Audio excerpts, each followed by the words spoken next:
The scriptures have a lot to say about our economics and our money.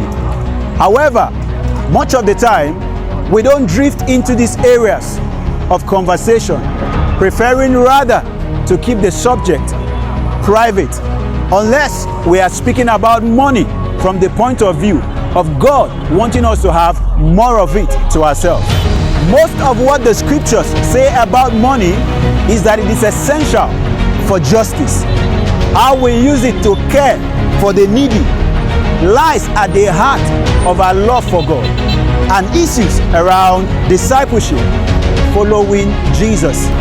It is true that people have abused the topic of money in order to get more from others. The subject of community has often been abused.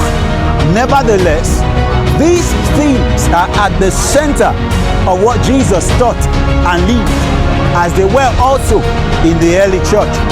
If this is the case, we cannot become quiet about this subject. We often spread the story that the problems we face today have to do with our religious, ethnic, or national differences. However, this division has a more economic or political basis to it.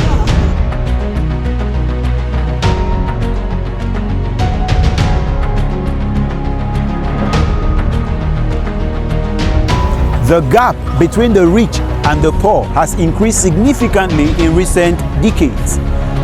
Millions of the world's population have no safety net for health, income, shelter, or food, while a small percentage of the world's population take all this for granted.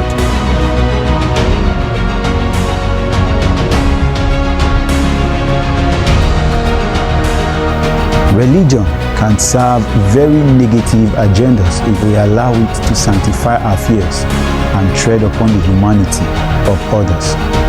The purpose of this teaching series isn't to criticize, but to bring awareness of some of the reasons for suffering at home and abroad. Join the conversation as God's servant, Professor Kent Hodge, and myself sit down on the God Talk podcast to discuss the subject of biblical economics, looking at how themes from the creation, the Exodus, Torah, and the prophets were carried through into the New Testament to reveal God's kingdom agenda for the new creation, with practical application for our lives today and the plight of humanity in our communities. Make sure you are a part of this conversation. See you in the coming videos. God bless you. Have a great day.